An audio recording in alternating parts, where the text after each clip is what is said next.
Outra questão que eu tenho que levar para... Ah, começou, maravilha. Ah, muito bem. Muito bem, muito bem.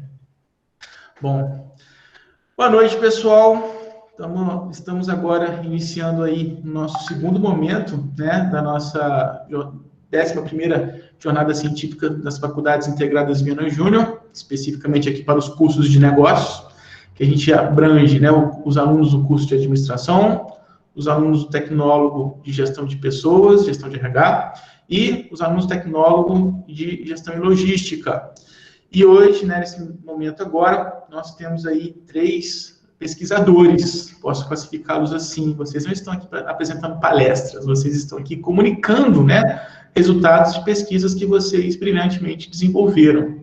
Então, só para até mesmo manter uma ordem, né, vamos manter aí, primeiro, apresentar a Débora Kishimai, pode ser, Débora? Kishimaya, né, Fred? Kishimaya, eu sempre fico confuso. Então, eu sempre preciso abrir o Google. Logo em seguida, o João Paulo.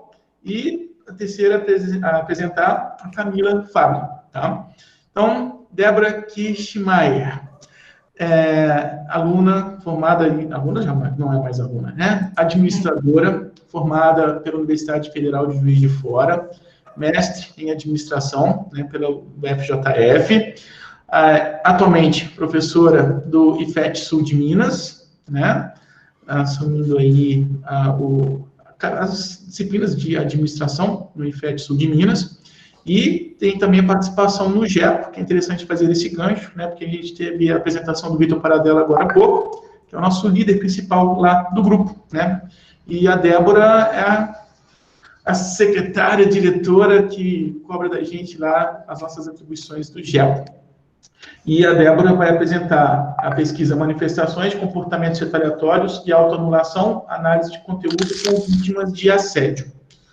Em seguida, João Paulo Nascimento Silva, prata da casa, administrador formado pelas Faculdades Integradas Viana Júnior, que foi orientando aí de um professor que acabou dando um pontapé para ele enveredar para essa área da pesquisa, né, para a docência. Fez o seu mestrado em administração na Universidade de Leiria, em Portugal. Depois ele voltou, fez o mestrado em administração aqui na UFLA, e atualmente é aluno do doutorado em administração na UFLA, né? E eu sempre falo, gente, João Paulo passou em primeiro lugar no doutorado na UFLA. Eu tenho que falar sempre isso, né? O João Paulo, ele inventa umas coisas, né? Ele me puxa de vez em quando para publicar os artigos com ele, que eu fico, João, eu sei falar sobre isso, né? Mas ele me instiga para pesquisa também, por isso que ele tinha que estar aqui presente nesse momento. E ele vai falar sobre a mudança do paradigma estratégico de mobilidade urbana, uma prospecção da transição de tecnologias, né? Os alunos me vêm falando que eu acho um absurdo a gente ter daqui a pouco o Uber através de voos, né? O João Paulo se aventura a estudar isso, né? Os drones humanos. E, por fim, a Camila Santos Fabri, que é formada em Direito, atualmente também está fazendo graduação em administração, certo? Não, você está fazendo uma graduação agora. Depois você me lembra, deu branco. Mas ela atualmente é aluna do mestrado em administração na FAC, na Faculdade de Administração e Ciências Contábeis da UFJF, e orientanda aí do professor Vitor Paradella, né? A Débora Kishimaya já foi orientada pelo Vitor Paradella, e aí ele falou, poxa, ele falou, né, eu queria estar presente nessa, ver uma orientada e uma orientanda apresentando em conjunto. E a Camila é técnica administrativa, né, no IFET, aqui em Juiz de Fora, e ela vai falar de uma condição que incomoda muito a vida dela, né? Análise de satisfação no trabalho de servidores públicos, implicações normativas e normativas políticas de recompensa, como que a gente pode explorar a satisfação para o trabalho no setor da administração pública. Ok? Stênio, passo a palavra para você. Ok, muito obrigado, Fred. Muito obrigado pelo convite desses não palestrantes, né, pesquisadores, tá? Os alunos têm aí pessoas de peso, pessoas com bastante experiência, que vêm trazer, pessoal, aí na nosso evento, que fala sobre ciência, assuntos bastante relevantes, que são pertinentes ao administrador, ao tecnólogo de logística, ao tecnólogo de RH. Toda essa pesquisa que é desenvolvida por essas pessoas, tá, muitas das vezes elas se tornam livros, se tornam artigos, se tornam materiais de consumo que vêm embasar, teoricamente, toda aquela metodologia que nós, professores, trazemos para dentro de sala. Eu queria agradecer a presença de todos vocês, tá?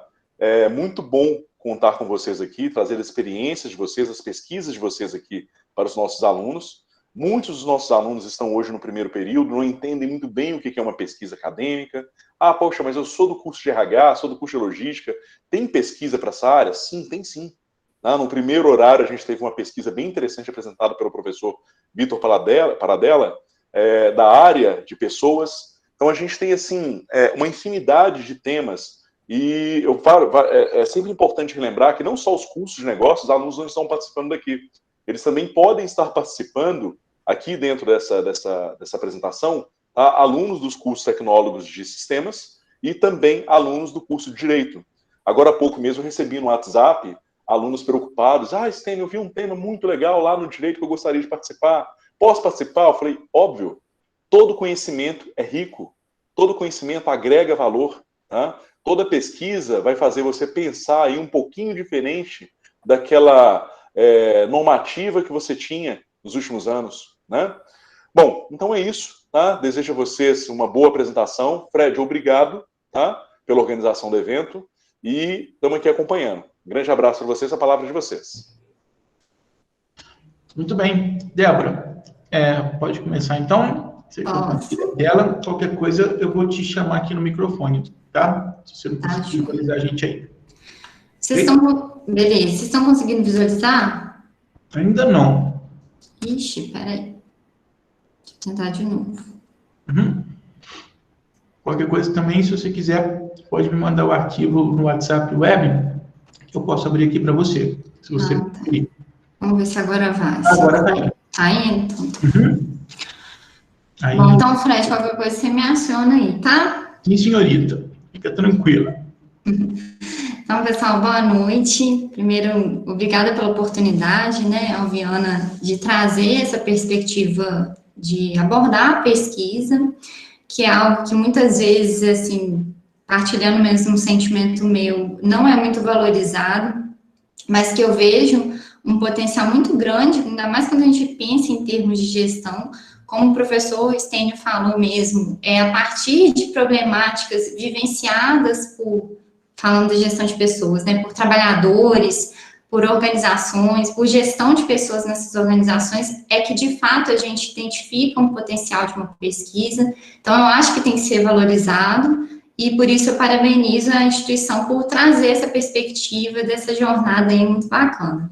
Bom, e o meu trabalho, na verdade, é fruto de uma parceria com o professor Areta e o professor Frederico, em que nós nos propusemos a analisar duas temáticas que a gente considera muito relevante para a nossa linha de pesquisa, que é comportamento humano nas organizações, dentro do GEP, né, que é o nosso grupo de pesquisa aí em pessoas e organizações. Então, nós, nesse trabalho, a gente se debruçou mesmo em estudar o assédio moral no trabalho e o comportamento retaliatório.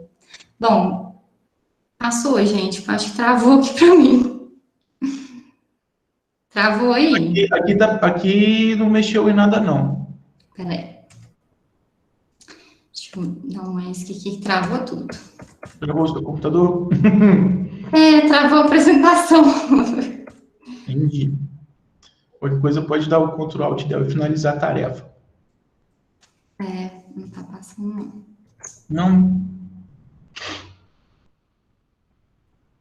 Aí agora a gente está vendo a sua tela, finalizar a tarefa. Bom, não sei, peraí, só um minuto. Às vezes eu coloco ela miudinha, tem problema? Se eu deixar sem expandir? Quando eu dou aula, eu faço assim, Débora, para eu conseguir visualizar a tela e o PowerPoint ao mesmo tempo, eu faço assim, não tem problema não, mesmo não. Porque aí eu acho que não dá, aí evita de dar esse problema. Já aconteceu uma vez. Bom, e aí, então, continuando, peço desculpas aí pelos problemas técnicos, né, tão comuns no nosso dia a dia, ultimamente, mas, enfim, trazendo uma contextualização até para entender essa problemática que nos trouxe a pesquisar esse tema, a gente, enquanto indivíduo, enquanto ser humano, a gente tem o trabalho como uma dimensão muito importante da nossa identidade, né? Eu costumo falar que quando a gente conhece alguém, a primeira coisa que às vezes você pergunta para a pessoa é o que você faz, né? Já querendo saber sobre essa perspectiva do trabalho. E o trabalho, de fato, ele propicia aí o desenvolvimento de diversas faculdades, de diversas competências para o indivíduo. E ele é algo que traz felicidade, traz satisfação. Mas, ao mesmo tempo, esse trabalho, ele pode trazer sofrimento, ele pode trazer tristezas. E muito em função, esse sofrimento, muito em função das próprias mudanças que a gente vê acontecendo nessa esfera do trabalho. Mudanças como a terceirização, que leva aí a precarização, formas diferentes de contratos de trabalho, a própria ausência de trabalho, desemprego. Isso são elementos relacionados ao trabalho que podem trazer sofrimentos. E aliado a uma má gestão, com práticas pouco claras e pressões exageradas por competitividade, isso traz, junto com um elemento da cultura organizacional, um ambiente propício a ocorrências do que a gente chama de assédio moral no trabalho. E o assédio moral, na esfera do trabalho, nós aqui, pesquisadores, entendemos que ele ainda é um campo em construção. Não que seja algo novo, mas no sentido de que o conceito ainda não está muito claro sobre seus elementos que vão caracterizar, de fato, essa ocorrência ou não, né? Então, é um campo que ainda há possibilidade de exploração. E, principalmente, quando a gente fala em relação aos comportamentos pós-violência. Por quê? O assédio, ele vai repercutir em cada indivíduo de uma forma diferente, porque somos seres únicos. Cada um vai trazer essa vivência dessa situação de assédio de uma forma diferente. E por isso pode se comportar diferente após a violência sofrida. E nesse sentido, a nossa pesquisa, então, ela tem como objetivo geral identificar possíveis relações entre as práticas de assédio moral organizacional, né, as práticas que ocorrem dentro do ambiente de trabalho, e comportamentos retaliatórios por parte do assediado. Para conduzir essa pesquisa, nós elaboramos um referencial teórico, que foi a base da condução do campo, né, quando fomos a campo, e ele constou de 2 temas, que é o assédio e o comportamento retaliatório. Na parte do assédio moral, a gente trouxe algumas perspectivas de trabalho já consolidados, de autores como Freitas, Barreto, Sobol, Tolfo, Nunes, que vão trazer essa conceituação do assédio, como que se caracteriza, quais são os elementos que podem propiciar sua ocorrência, como a questão da cultura organizacional, metas exageradas, pressão por produtividade. Além disso, muitos desses conceitos que vão trabalhar com assédio, eles vão focar em alguns elementos, como a recursividade. Então, a recorrência de atos é o que vai caracterizar o assédio, uma grande parte de linhas teóricas que trabalham sobre esse tipo de violência, e nós, enquanto pesquisadores, levantamos também que esse é um ponto em discussão, uma vez que, como o assédio ele repercute de forma diferente em cada indivíduo, às vezes um ato ele pode ser mais danoso do que atos frequentes, né? E também sobre o comportamento retaliatório, trazemos aqui no nosso referencial teórico pesquisas de autores como Mendonça, Paiva, que vai caracterizar esse tipo de comportamento no sentido de trazer uma punição, um sentimento de ser injustiçado, e com isso querer dar uma punição para esse agressor. E aqui a gente visualizando esse agressor, não a pessoa, não o assediador em si, mas o agressor, o palco onde ocorre o assédio, que é, no caso, as organizações, que a gente se dedicou a estudar nessa pesquisa. E para conduzir essa investigação, a nossa metodologia, ela teve uma orientação qualitativa entendendo que se trata de 2 temas muito subjetivos e que uma aplicação de métodos quantitativos talvez não conseguiria extrapolar, trazer informações relevantes para aquilo que a gente quis pesquisar, né, para o nosso objetivo. E para a condução, a gente utilizou entrevista semi-estruturada, em que tínhamos um roteiro pré-definido com algumas perguntas que tangenciavam pontos sobre o assédio e comportamento dessas vítimas. Nessa pesquisa, nós entrevistamos 20 pessoas, homens e mulheres, né? E aí, só voltando na entrevista, esse roteiro também era flexível bastante para capturar alguns questionamentos, alguns pontos que emergiam ali durante aquelas entrevistas. Então, nós não ficamos presos ao roteiro, né? Tal como é o roteiro semi-estruturado. E para analisar esses dados das entrevistas, utilizamos a análise de conteúdo. Bom, a partir do nosso referencial teórico levantado e esses dados aí obtidos dessas 20 entrevistas, nós conseguimos fazer uma categorização que tem alguns elementos relacionados à questão do assediador, quem é o assediado, as consequências para essas vítimas, também a forma como a pressão é colocada nesses ambientes organizacionais, elementos da cultura que podem aí propiciar o assédio nas organizações, alguns tipos de comportamentos que vão caracterizar esses tipos de violência, com base nesse referencial teórico também que nós levantamos. E aí eu não vou ficar muito nas categorias, não, até para eu não extrapolar meu tempo, mas eu trouxe alguns relatos para entender como que a gente conduziu essa análise. Até porque nós levantamos um volume de informação muito rico e que nos trouxe até, assim, uma indagação, né, uma pulguinha atrás da orelha ali para continuar essa pesquisa. Então, é uma coisa que esse trabalho ele não vai se encerrar aqui, dado o volume de informações que nós obtivemos durante a condução da entrevista. E, no primeiro momento, então, nós conseguimos perceber esses tipos de atitudes que se caracterizam como assédio, dos mais variados tipos, humilhações, impressões exacerbadas, né? Como, por exemplo, Paola, que fala do senso de superioridade do seu assediador em relação a ela, um comportamento abusivo.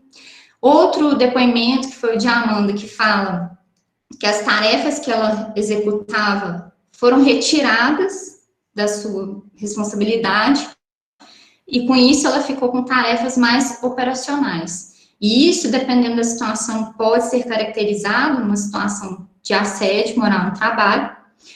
Outro exemplo que a gente vê também muito recorrente quando a gente pega trabalhos relacionados ao assédio moral são ameaças por parte dos assediadores. No caso aqui do depoimento da Raquel, ela coloca que a assediadora ameaçou, falando que ela tinha que ficar naquele ambiente até meia-noite, enquanto não acabasse o que ela deveria entregar, e que se ela fosse mandada embora, ia ter uma fila lá fora de pessoas aí para ocupar o lugar dela.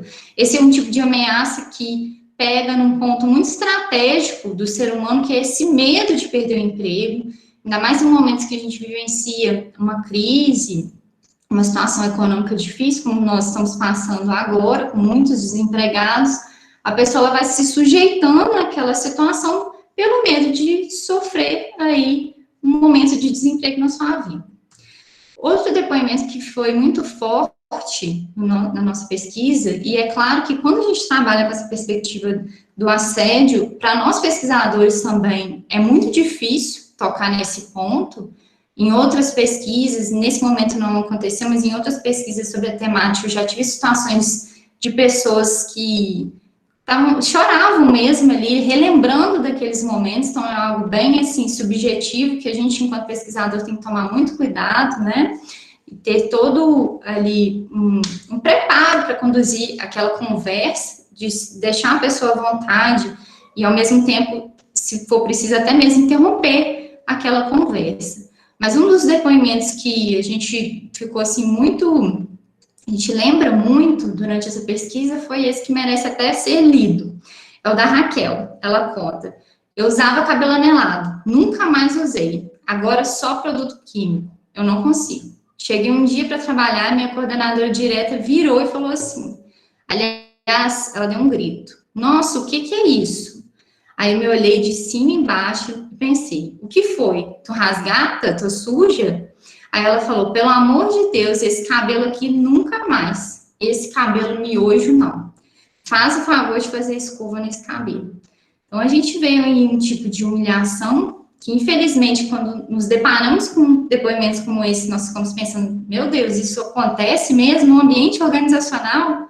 Aquele ambiente em que o indivíduo, ele era para ter as suas realizações, para ser feliz, e acontece. O destaque, né, Débora, que precisa também dar uma ênfase nesse relato, né, é que a Raquel é um nome fictício, né, ela é negra, né, e aí ela está falando exatamente de um preconceito racial ali, nesse momento, né, ela foi alvo ali de um preconceito racial no ambiente de trabalho também, né.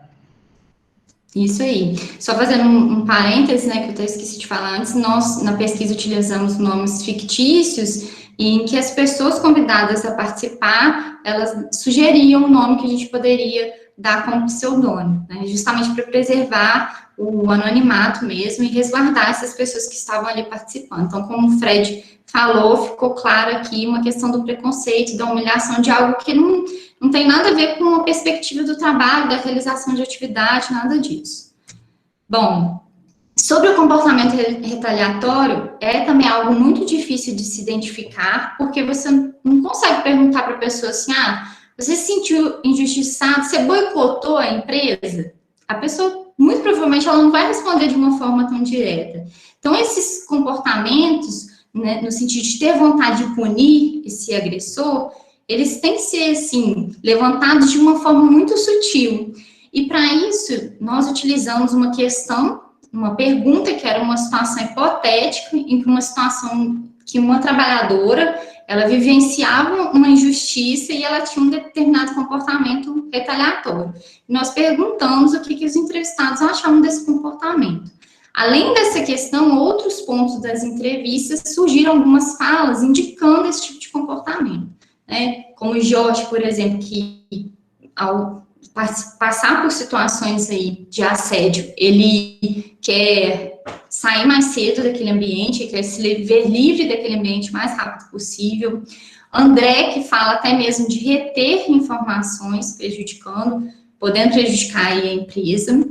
E Luiz, que não coloca um depoimento próprio, mas ele coloca que já viu colegas deixarem de fazer determinado trabalho por conta de um ressentimento com o gerente. Então, em algumas falas, nós conseguimos captar essas informações. Algumas falas também no sentido da pessoa evitar o assediador.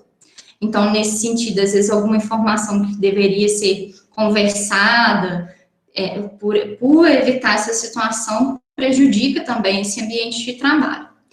Bom, e sobre as consequências geradas dessas situações de violência, assim como mostra a literatura e outros trabalhos, nós percebemos síndromes de pânico, com várias consequências a nível psicológico, a nível físico também, as pessoas somatizando aquele problema vivenciado, né? Alguns colocaram que tiveram gastrite, ataque de ansiedade, entre outros. E nós percebemos também muito claramente a questão da autoanulação, no sentido de que a maior parte desses entrevistados, eles pediram demissão do emprego que eles estavam sofrendo assédio. Aqueles que não pediram, relataram o desejo de pedir demissão. Então, nós percebemos aqui até mesmo uma confusão, no sentido de que fica difícil para quem está sofrendo aquele assédio perceber quem que é o real culpado da situação. Muitas vezes ele se culpa achando que ele que é quem deve ser punido. Ele não está fazendo o trabalho direito, ele vai absorvendo aquela situação e vai se sentindo culpado diante dessa violência.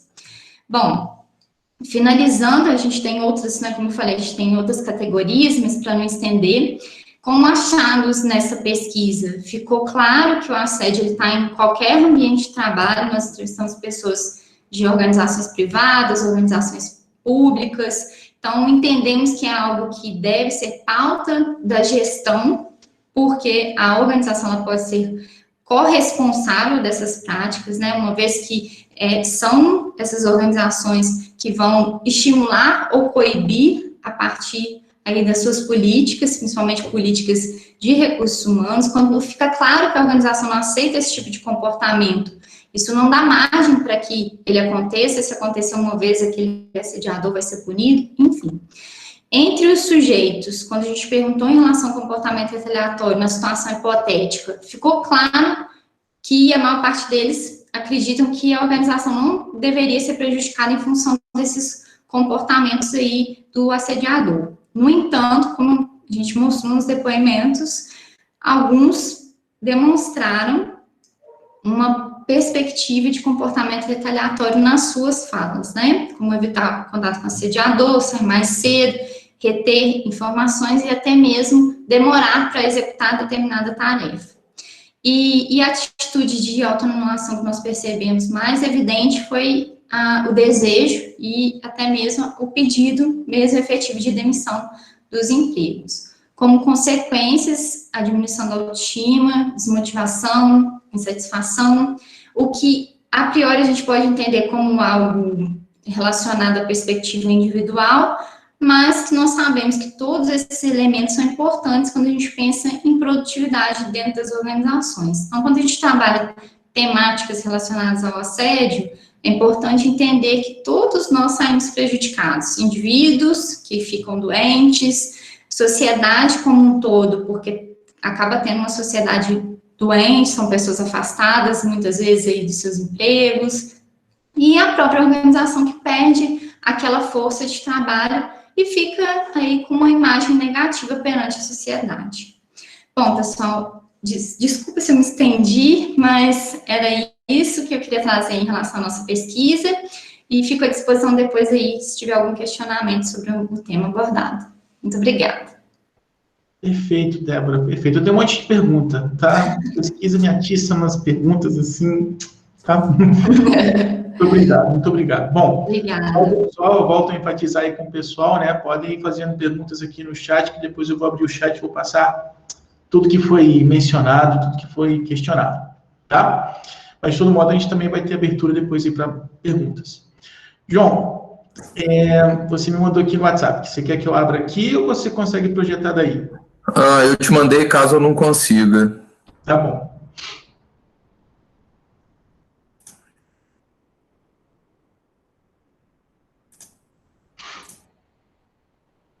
Tá compartilhando? Ainda não. Espera aí que vai levar um tempinho. Aí, tá começando. Tá compartilhando. Ótimo. Tá. Boa noite para todo mundo, tá? Eu agradeço o professor Fred pelo convite, agradeço Viana pela oportunidade.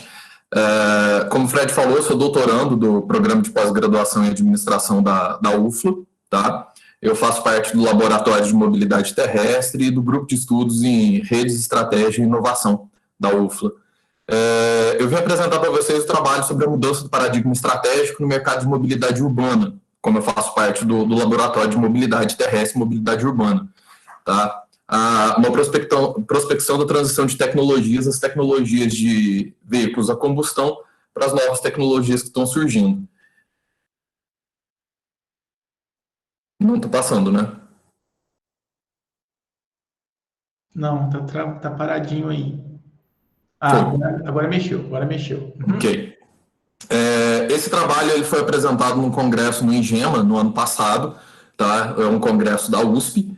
É um trabalho meu, tem um colega que é doutorando também na USP, um colega que é doutor pelo Instituto Politécnico de Leiria, lá em Portugal, e dois professores da UFLA, o professor André Grutzmann é o meu orientador no doutorado. Essa pesquisa também, ela faz parte da minha tese de doutorado. Bom, os Objetivos do Desenvolvimento Sustentável, eles foram criados pelas Nações Unidas com a intenção de proteger o planeta.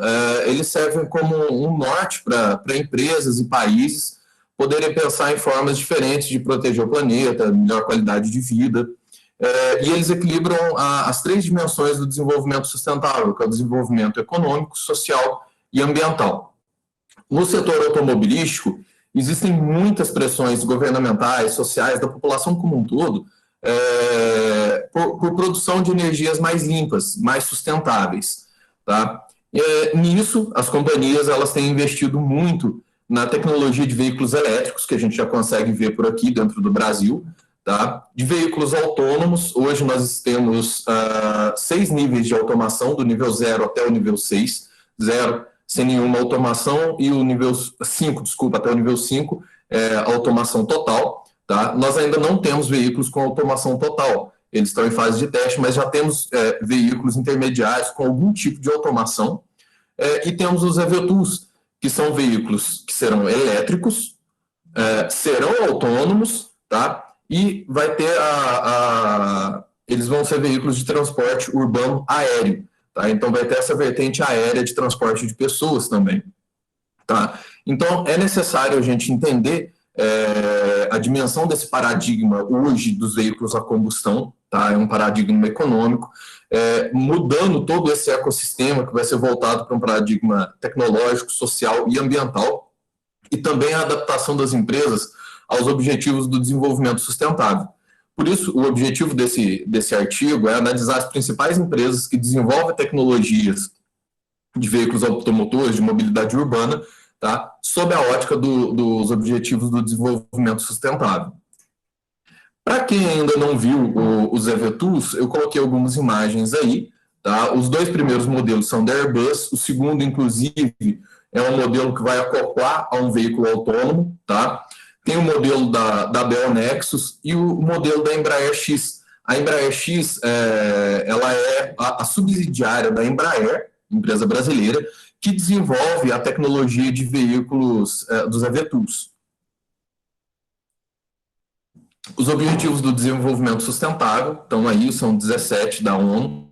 Tá? Eu não vou detalhar todos eles, mas a pesquisa nossa gira todo em torno desses objetivos de desenvolvimento e junto com o desenvolvimento do planeta. Bom, teve 2 autores, o Castrinos e o Weber. Eles viram que os objetivos do desenvolvimento sustentável eles não conversavam entre si. Nem todos eles conversavam entre si. Então, eles criaram 4 categorias, onde alguns daqueles objetivos eles eram mais próximos. A primeira categoria é a categoria de inovação, onde visa os mecanismos de mudança da inovação como um todo. As necessidades sociais, garantir vida melhor, qualidade de vida para as pessoas. A biosfera, que é relacionada ao planeta em si, a ecologia, e a governança, que são formas de gerenciar essas transições, tanto tecnológicas, de inovação, transições com sucesso. Então, ele criou essas 4 categorias interdependentes. Bom, esse é um estudo qualitativo, tá? Nós estamos descrevendo um fenômeno, fizemos uma pesquisa documental e os documentos foram analisados, fizemos uma análise de conteúdo.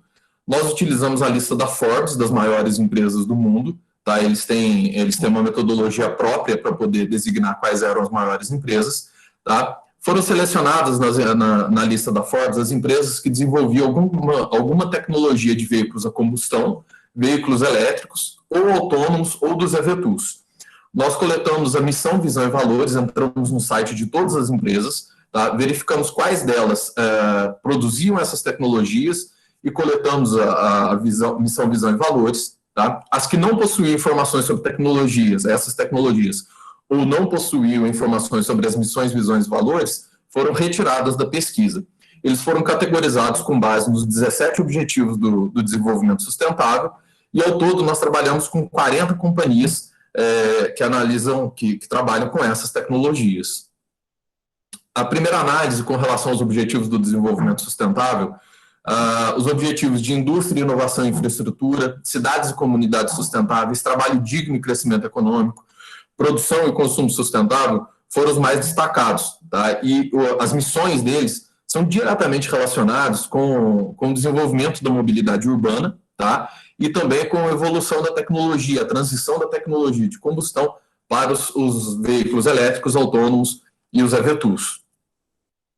Com a análise com relação as categorias do Castrinos e Weber, tá? A inovação ficou em primeiro lugar, tá? Que visa aproveitar as forças e mecanismos de mudança tecnológica mesmo, mas faz sentido porque essa pesquisa nós estamos analisando a transição tecnológica pela ótica dos objetivos do desenvolvimento sustentável, e eu trouxe até um pedaço da missão da Daimler. Estamos moldando a transformação da indústria automotiva a partir de uma posição de liderança, de uma forma que seja focada no cliente, sustentável, inovadora e comercialmente bem-sucedida. Tá? A segunda maior categoria foram as necessidades sociais, que busca essas alterações tecnológicas para atender necessidades das pessoas. E eu trouxe um exemplo aí da Waymo, a missão da Waymo. A Waymo é a subsidiária da Google, referente à produção de veículos autônomos. Tá? Tornar seguro e fácil para pessoas e coisas chegarem onde estão indo, tá? Ou seja, bem focado nas pessoas. Terceira categoria, biosfera, redução de impactos ambientais. Tem a missão da Subaru, que é a preservação do ecossistema do nosso planeta, terra, céu, da natureza como um todo. E governança, que é a união de todas essas forças aí para gerar condições de mudança no padrão tecnológico. O exemplo da Hyundai, criar sinergia por meio de um senso de união, que é fomentado pela comunicação e cooperação mútuas dentro da empresa e com nossos parceiros de negócios. Nós temos 4 tecnologias, os veículos a combustão e os veículos elétricos. As empresas desenvolveram essa tecnologia de forma mais solitária, com base nas pesquisas e desenvolvimento delas próprias. Tá? Quando se passa para a tecnologia de veículos autônomos, ela é um pouco mais difundida, elas precisaram de parcerias maiores, porque a tecnologia dos veículos autônomos precisava da manufatura dos veículos, de automação, tecnologia da informação, tecnologia de comunicação, então teve que ser um escopo bem mais amplo. E quando se fala, então, nos EVTOLs, o escopo foi ainda mais amplo, porque a dimensão aérea teve que trazer uma outra etapa, outra parte do ecossistema, juntar o ecossistema aéreo e o ecossistema urbano terrestre. Tá? Então, essa cooperação, essa sinergia de governança, ela foi muito maior com essas últimas 2 tecnologias. Com relação às áreas de atuação, a lista da Forbes, ela traz as próprias áreas de atuação, aqui do lado esquerdo, elas estão sendo mostradas, né? E nós separamos para ver quais eram as categorias do Weber e do Castrinos mais próximas, que mais se destacavam dentro de cada área de comunicação, dentro de cada área da Forbes. Tá? E inovação e necessidades sociais ainda assim foram as maiores em todas as categorias. Tá? Isso mostra para a gente que a mudança tecnológica que está sendo proposta, ela vai ter um grande impacto social. A exemplo disso, a missão do Toyota, que é liderar a futura sociedade da mobilidade, enriquecendo vidas em todo o mundo com formas mais seguras e responsáveis de transportar pessoas, ou seja, muita tecnologia voltada para pessoas mesmo. Com relação à concentração tecnológica para o país, Estados Unidos e Japão, eles concentram 50% das empresas que desenvolvem essa tecnologia. Tá? E todas as empresas, elas estão concentradas em países do hemisfério norte, em países já desenvolvidos. Tá? Isso denota para a gente, boa parte pode ser por incentivos governamentais, tá? Para desenvolvimento dessas tecnologias mais sustentáveis, tecnologias de mobilidade. Uma maior preocupação dessas regiões, desses países, com o futuro da mobilidade urbana, formação de conglomerados tecnológicos para poder desenvolver com mais sucesso a tecnologia, semelhanças nas atividades, dificuldades e nos incentivos que as empresas recebem, também por possível formação de alianças dessas empresas. Um caso específico do Brasil, a Embraer é uma empresa brasileira e tem a subsidiária Embraer X, para poder desenvolver a tecnologia de mobilidade urbana, de mobilidade aérea, de EVTOLs. Porém, a Embraer X ela é sediada nos Estados Unidos. Então, mesmo sendo uma empresa brasileira, ela conta como uma empresa dentro dos Estados Unidos. Com a tecnologia por país, a China é o único dos países que ainda se fala, que as empresas que estão lá ainda se fala mais nas missões, visões e valores dos veículos a combustão do que dos veículos elétricos. Em todos os outros países, os veículos elétricos a combustão estão em igualdade, ou em alguns casos, como Itália, Japão e Holanda, não se fala mais em veículos a combustão, as empresas que estão lá só falam em veículos elétricos, em eletricidade como forma de propulsão. E aproximadamente 73% das missões, visões e valores já falam sobre os veículos elétricos, sobre a forma elétrica. tá? Isso a gente já pode pensar que tem uma perspectiva muito grande dessa mudança tecnológica que está acontecendo. Com relação à área de desenvolvimento tecnológico, não é? Bens de consumos duráveis, bom, os veículos a combustão e os veículos elétricos, basicamente eles são produzidos pelas mesmas empresas, tá? As empresas de manufatura de veículos mesmo, de carros, de produção de carros, elas focaram nessa produção, como eu falei mais cedo, tipo um voo solo mesmo dessas empresas no desenvolvimento dessa tecnologia. Mas quando nós damos uma olhada nos veículos autônomos, nós já temos ali outras áreas, como software, tecnologia de hardware, telecomunicações. Foram necessários vários tipos de tecnologia para conseguir desenvolver a automação. E quando falamos também dos EV-Tools, ainda tem a entrada da indústria aeroespacial dentro desse mercado também. E ele já é, inclusive, até maior do que das empresas de manufatura de veículos que nós temos hoje. Comparando a mudança do paradigma tecnológico mesmo, veículos a combustão e elétrico, ainda assim, são das mesmas empresas de manufatura, tá? Mas com os veículos autônomos, quase 44% das empresas são de fora do setor de manufatura, ou seja, vem de outras áreas de tecnologia, de outras áreas que estão inovando dentro da mobilidade terrestre. E dentro dos EV-Tools, quase 64% são de fora do mercado de mobilidade terrestre, tá? Isso é um impacto muito grande, são empresas de fora do mercado que estão entrando para poder concorrer com as empresas de mobilidade hoje que nós temos, tá? E isso, assim, podemos considerar fortemente que a mobilidade urbana está caminhando para a tecnologia de eletrificação e automação e com uma perspectiva muito grande de mobilidade aérea, tá? Eu trouxe o exemplo da Daimler a respeito da eletrificação e da automação, que é implementar a condução elétrica em todas as divisões como prioridade e promover serviços de direção de mobilidade automatizados e autônomos. E a Uber, que tem uma subsidiária específica responsável pela mobilidade aérea urbana, estamos trabalhando para aproximar o futuro com tecnologia de autodireção e transporte aéreo urbano. Então, tem realmente essa perspectiva, tá? Já nas considerações finais, o objetivo nosso era analisar as principais empresas do setor automobilístico, de veículos urbanos, de mobilidade urbana, sob a ótica dos objetivos do desenvolvimento sustentável. E todos os principais objetivos que foram destacados, eles estão fortemente relacionados com a inovação e, especificamente, com a inovação de tecnologias mais sustentáveis voltadas para a mobilidade urbana, inclusive para a mobilidade aérea também, tá? Como contribuição teórica, nós avançamos na literatura com relação à implementação dos objetivos do desenvolvimento sustentável por organizações privadas, tá? E também avançamos na discussão dessa mudança do setor, de perspectiva do setor para tecnologias mais sustentáveis na perspectiva elétrica, autônoma e aérea. Aqui algumas das principais referências que foram usadas para esse estudo e contato também. Muito obrigado. Agora você respira. Vamos embora. Né, vocês imaginam como que foi uma tortura para o João conseguir sintetizar tudo em 15 minutos, porque quando ele começa a falar desses assuntos, ele apaixona, né? Vai embora. A paixão pelo assunto. Muito bem, João, muito bem. Eu estou fazendo anotações aqui, tá? Depois eu escrevo para a discussão, tá? Camila, passo a bola para você. Tenta compartilhar aí. Se você não conseguir, eu abro a sua apresentação aqui para você, tá? Aqui já tá aparecendo. Apareceu? Aham. Se ficar muito pequeno, eu tento aumentar, mas eu vou seguir na linha da Débora. Tá tranquilo. Para mim aqui tá tranquilo.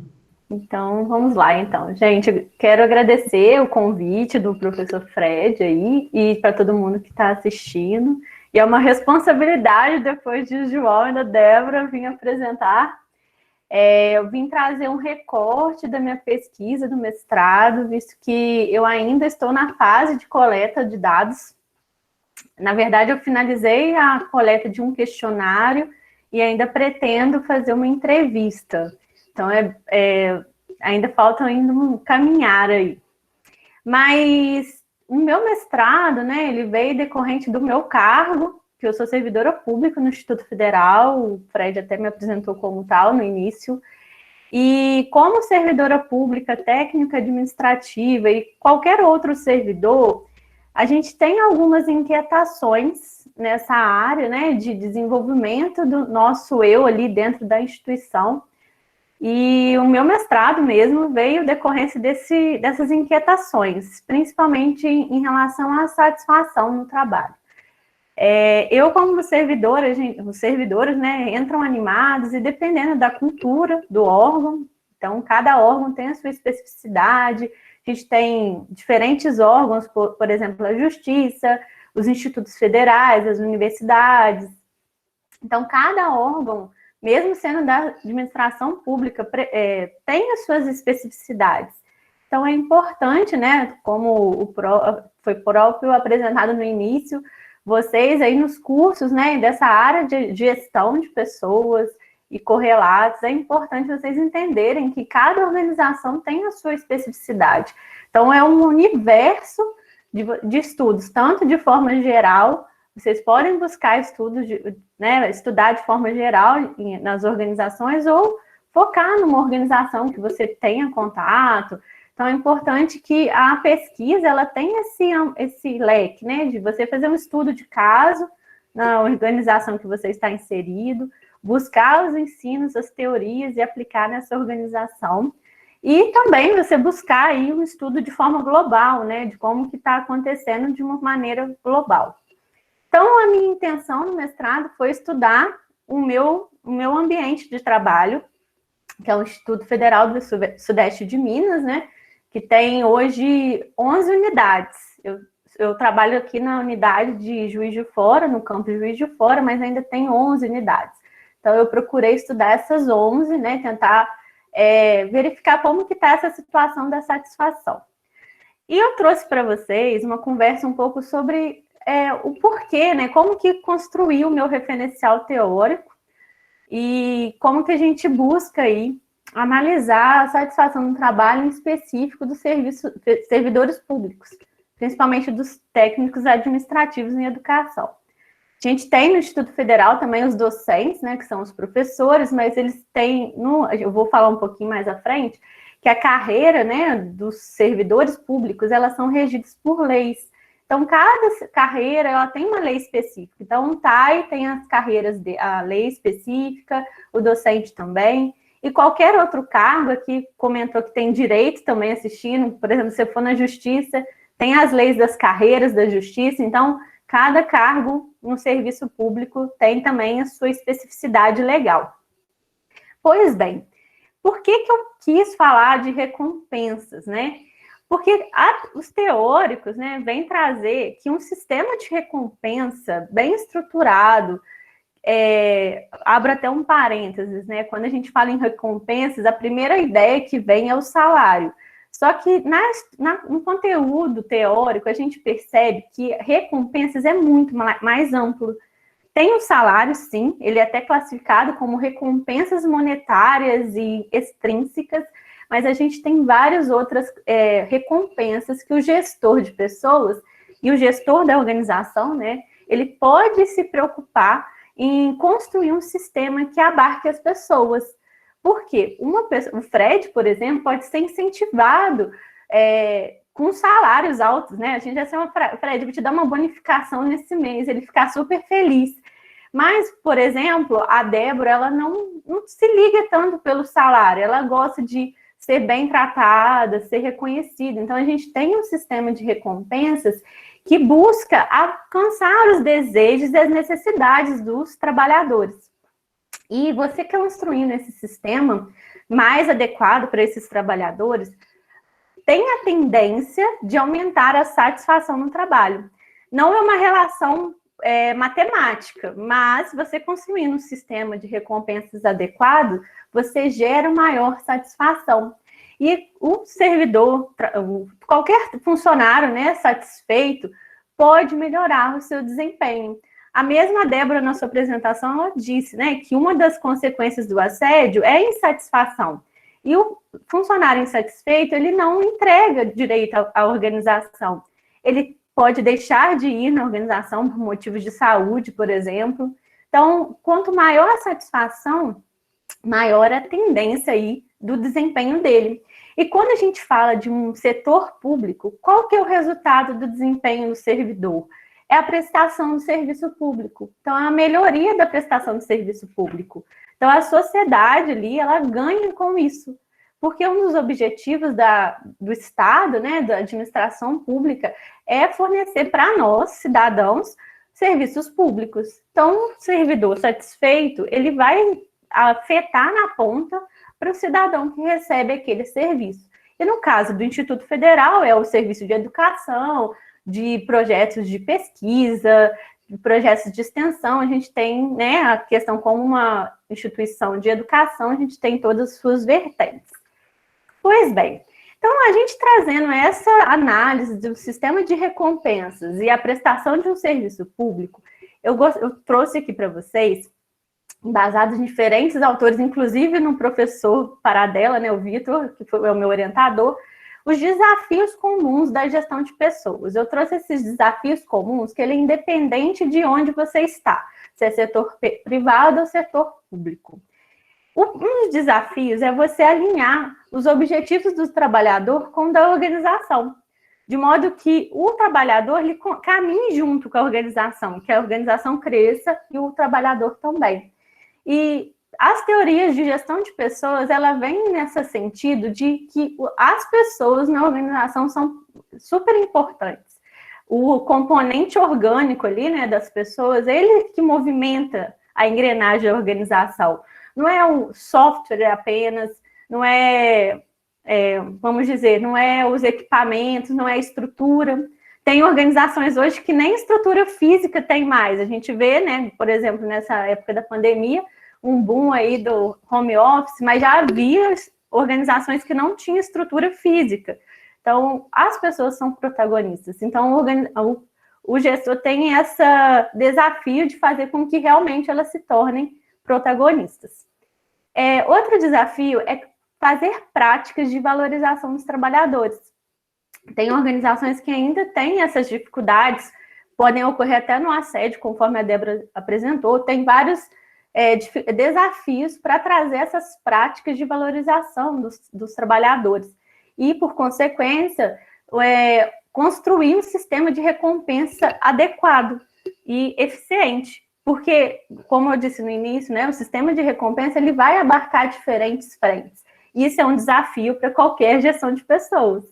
Não só o aumento do salário. Então, não adianta a gente aumentar o salário, porque sempre vai ter alguém insatisfeito, porque não é o objetivo da pessoa ganhar um salário a mais. Então, a gente é uma das vertentes aí. A gente fala muito dessa classificação de recompensas com o Câmara, né, que ele é um autor que trabalha muito essa classificação. Então, assim, é importante a gente trazer que é um desafio mesmo da gestão de pessoas. Mas entrando para a administração pública, a gente percebe que, para quem ainda não estudou administração pública, a gente tem muitas limitações. Umas delas, quando a gente adentra, né, no direito administrativo, no regime público, é que o administrador público ele só pode fazer aquilo que está previsto em lei. Ele não tem uma flexibilidade. Então, por exemplo, todos os cargos públicos, a carreira e o salário está toda descrita numa lei. Então, eu sei, como servidora, que daqui a tanto tempo o meu salário vai aumentar para aquele valor e que eu vou aposentar naquele outro valor que já está na lei. Não tem como o gestor chegar para mim e dizer assim, Camila, você foi uma ótima funcionária, vou te dar aí um bônus de R$10.000. Claro que no setor privado tem essa dificuldade, mas é mais maleável. Por quê? Se o chefe maior ali fala assim, não, vamos distribuir um programa de bônus, ele consegue. No setor público, não. Depende de uma lei para a gente estruturar essa carreira, aumentar o salário. Então, o gestor público tem essa limitação. A gente até tem aí na Constituição Federal, né, alguns princípios, como a legalidade e impessoalidade. Então, o princípio da legalidade na administração pública, ele traz isso, essa limitação que o gestor só pode fazer o que está previsto em lei. Mesmo questões de discricionariedade, está na lei o limite da discricionariedade. O gestor não tem nem limite, nem tem liberdade quando algum assunto é discricionário. A discricionariedade também está na lei. E a da impessoalidade, ele traz a questão de você não favorecer tanto quem você atende, não pode haver favorecimento, e também os servidores não podem ser favorecidos como pessoas. Eles têm que ser favorecidos que tiver na lei, mas de forma objetiva. Então, essas são algumas limitações do serviço público. E o servidor público, como eu falei no início, ele é definido na lei. Tudo que você precisar saber. Se você quiser fazer um concurso, quem estiver aqui querendo fazer um concurso para a área pública, você pode digitar na internet, procurar o cargo que você quer, que você vai saber os degraus, né, de promoção que você pode alcançar, você vai saber todas as atividades, tudo está previsto em lei, não tem nada fora. Então, até isso é um problema, porque o gestor não tem muita flexibilidade de alocar o Fred, por exemplo, num ambiente que ele não está previsto na lei do cargo que ele quiser trabalhar. Então, por exemplo, eu sou técnica administrativa e eu tenho uma expertise em gestão de pessoas, só que eu tenho que trabalhar na informática, está lá no meu cargo que é informática. O gestor ele não pode me colocar na gestão de pessoas, porque isso é desvio de função. Então, essa é uma outra limitação que a gente tem aí no setor público. E falando de limitações, eu trouxe para vocês algumas limitações específicas do setor público. Uma delas é essa questão da legalidade. Então, os processos de gestão de pessoas estão previstos em leis, decretos, em outros instrumentos normativos. Então, por exemplo, lançaram em 2019 um decreto em que extinguiu cargos. Então, se uma pessoa falecer, aposentar daquele cargo, não é possível repor. Então, é um engessamento de repor pessoas. E falando de repor pessoas no setor público, é concurso público. Não tem jeito de você, eu vi aquela pessoa super importante da área de gestão de pessoas, eu vou contratar. Não, ela tem que fazer o concurso. Tem algumas exceções, mas a regra é concurso público, de provas e títulos. Outro engessamento são as ações remuneratórias, né, que a gente já discutiu, já falei com vocês. Dificuldades de criar indicadores de avaliação, porque o setor público ele é muito amplo. Então, não tem como o executivo lá de cima colocar a mesma avaliação para todo mundo. Se você for dentro de uma universidade pública, vocês vão ver tarefas de técnicos, tarefas de docentes. Dentro dos técnicos, tem várias carreiras, né, técnicos que são formados em cursos superiores, por exemplo. Então, essa é uma limitação também. E um outro fato que é uma limitação que precisa se ter um treinamento é a questão do gestor em si. Pois muitas vezes o gestor ele não é capacitado como gestor. Ele entra, né, como uma indicação, por exemplo, na universidade, a gente tem um reitor e ele indica os seus diretores. Então, ele pode não ter a condição de gerenciar pessoas e nem a organização. Então, essa é uma limitação também que a gente tem no setor público. Então, essas discussões que eu trouxe para vocês é o que está dentro do meu trabalho. E esse viés, né, de mostrar as limitações e mostrarem a questão da importância do sistema de recompensas, que não é apenas remuneratório, vai trazer para mim, eu espero, um plano de ação para o Instituto Federal. Então, eu vou conversar com meus colegas tais, já fiz isso através dos questionários, mas eu vou buscar através das entrevistas sobre o que pode ser feito para melhorar um ambiente. Porque quem é a melhor pessoa para saber o que é melhor para o ambiente? É aquelas pessoas envolvidas, são os funcionários, são os gestores. Então, eu vou buscar ouvir diretamente da fonte, através de entrevistas, ações que podem ser feitas e que estão dentro da legalidade, porque não adianta nada eu falar assim, eu quero aumentar o salário. O gestor do IF Sudeste não tem essa prerrogativa. É preciso de uma lei. Então, eu vou falar assim, não, a gente podia melhorar as avaliações aqui dentro. Então, eu vou buscar diretamente aos próprios servidores públicos. eu trouxe essa conversa para vocês, para mostrar que essa questão do referencial teórico é uma parte importante da pesquisa, pois vai te orientar, né, para quem está aqui, eu acho que é importante, igual falou que é do primeiro período, a gente começa a estudar, né, para a gente pesquisar daquilo que a gente gosta, né, igual o Fred falou, né, se deixar, o João vai falar aqui do que ele gosta, e é importante quando a gente fala de pesquisa, falar o que a gente gosta, mas trazer esse embasamento teórico. Aí, neste momento, eu estou para analisar meus questionários e seguir aí até terminar esse ano ainda o meu mestrado. Agradeço a todo mundo, agradeço o Fred, e é isso, gente.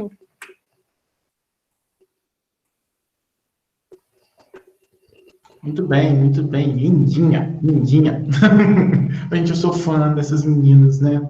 E do João também, então eu tenho que me policiar, porque eu tenho vontade de apertar, né? Bom, muito bem, eu fiz aqui algumas anotações, tá um samba do crioulo doido, né? A Camila e a Débora já viram que eu me divirto, né, com meu brinquedinho novo, né? Mas tá aqui, ó, os rabiscos que eu fiz aí desse sketch paper, estou chamando de sketch paper, tá? Alguns pontos relevantes aí que me chamaram a atenção dessas 3 apresentações de vocês, tá? A pesquisa da Débora também tem que me policiar, né? Como ela deixou em destaque, eu fui um dos autores também, junto com ela. A gente sofreu, né, Débora? A gente sentiu um pouco, a gente ficou angustiado com alguns relatos que a gente viu ali, né? E a gente sabe que a prática de assédio moral, infelizmente, é a realidade, né? Não é um tópico polêmico que a gente só lê nos manuais de gestão de pessoas, que a gente só lê em pesquisas, infelizmente, é ocorrência mesmo.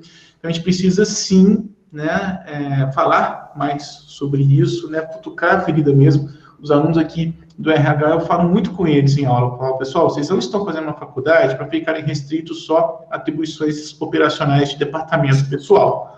A partir do momento que vocês escolheram o curso de gestão de RH e para os alunos de administração que vão trabalhar com a área de gestão de pessoas, é gostar ou despertar o gostar mesmo de cutucar na caixinha de marimbondo, né? A gente precisa, sim, encarar os problemas de frente que nós temos ali nas naturezas dos comportamentos humanos, nas organizações, né? E o assédio moral e como também tem o assédio sexual, são condições tanto tão extremas quanto temos ali um funcionário que adoece por síndrome de burnout, né? Então, o que eu pego aí, já fazendo uma carona nessa primeira apresentação da Débora, é que todas as 3 pesquisas aqui trazem ideias inovadoras, né? Que também é um ponto muito importante para os alunos que também estão aí no último período da faculdade, aqueles que querem fazer pesquisa. Eu e a Camila, por exemplo, a gente está aí até dia 30 de maio, tá, Camila? Mandando um artigo para o Enangrade, com uma aluna aqui do curso de administração, Mayara. Infelizmente, Mayara não está aqui hoje, deve ter tido algum problema, né? Mas a gente precisa, sim, sempre fazer da pesquisa um campo para mais discussões, para discussões novas, né? A pesquisa do João, eu sempre penso uma coisa assim, eu me lembro de um grande professor que ele adora, que ele teve na graduação, o Carlos Henrique Paixão. Primeira vez que o Carlos Henrique Paixão me falou, Fred, ficar engarrafado no trânsito é um retrocesso nas nossas vidas, né? Eu falei, Paixão, não tem alternativa, né? A gente vai ter que encarar o trânsito. Não, Fred, a gente tem como voar com drones humanos. Ele me falou isso em 2008, né? Aí o João, de repente, me aparece lá em 2014, né? Num almoço que eu fiz lá, que ele estava todo angustiado, porque a namorada dele ia para Portugal. Eu falei, vai também, né? E aí me permite aqui, João. O João falou, mas Fred, como que eu vou para Portugal? Como que eu vou me sustentar?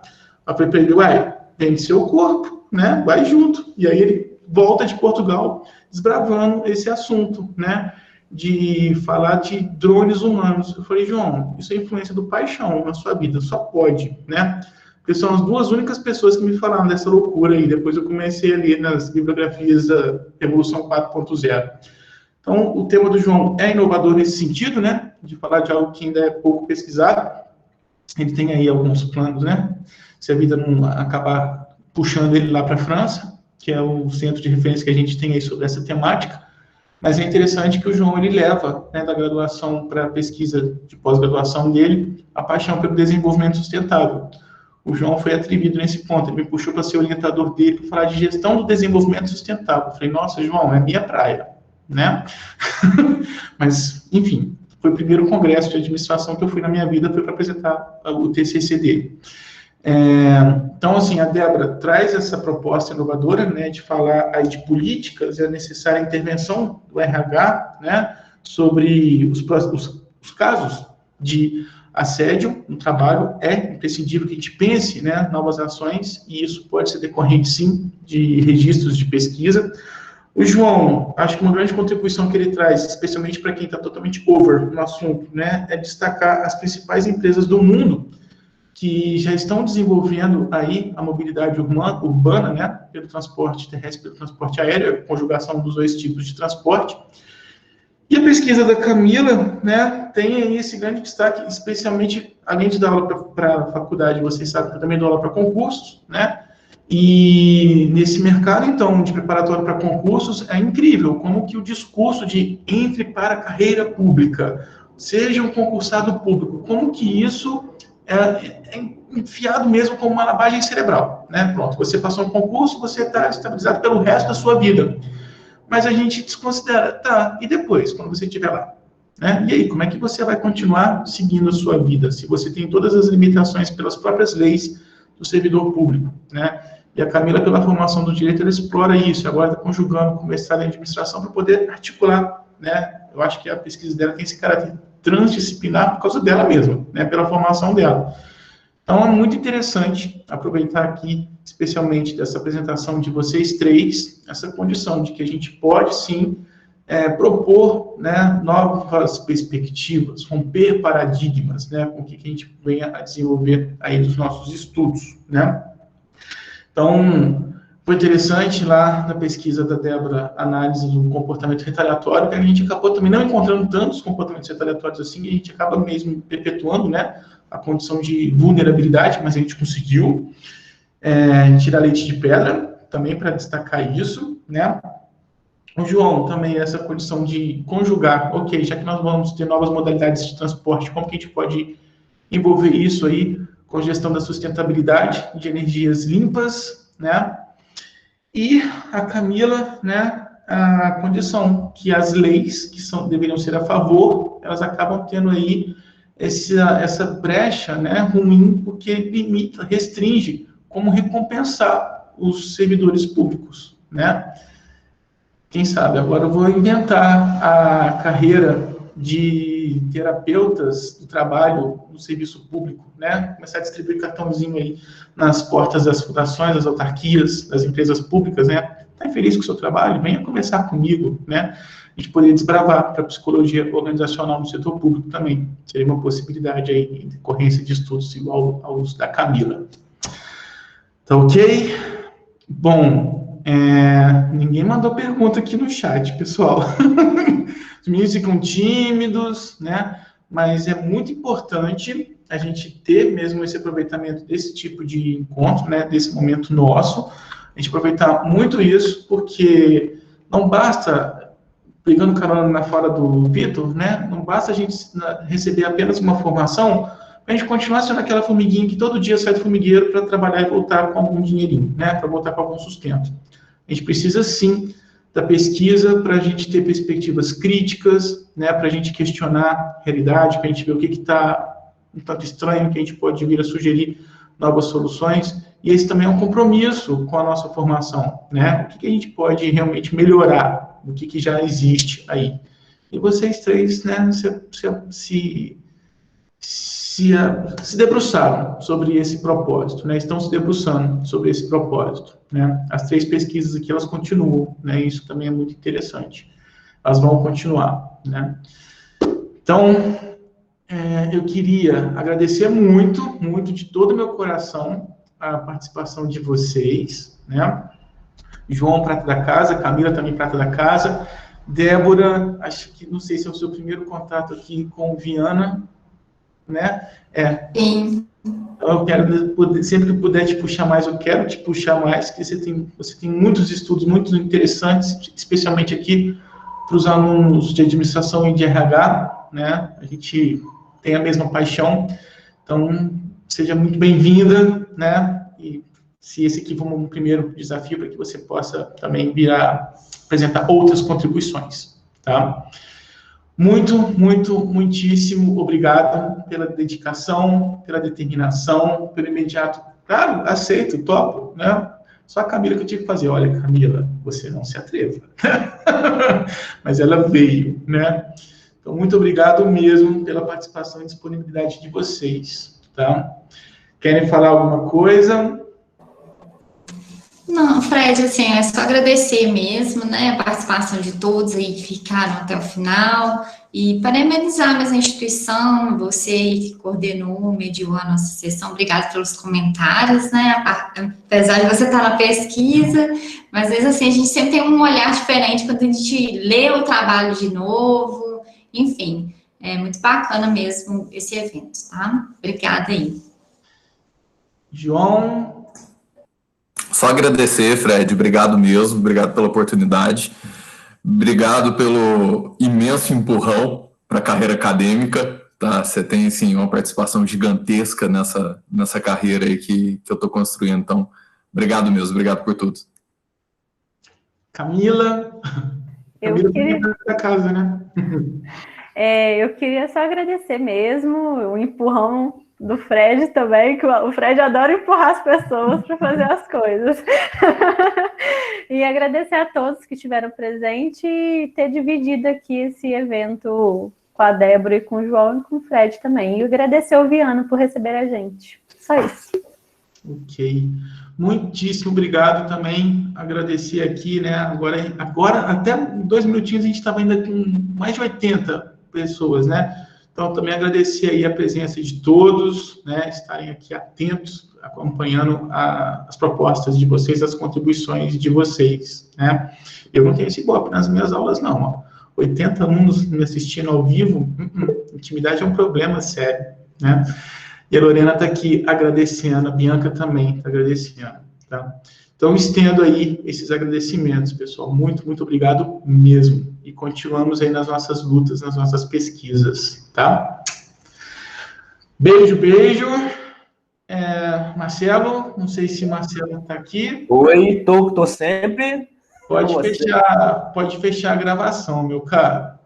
Ok, muito obrigado por tudo aí, pela participação de todos aí. Obrigado a todos. Muito obrigado. E amanhã tem mais, né?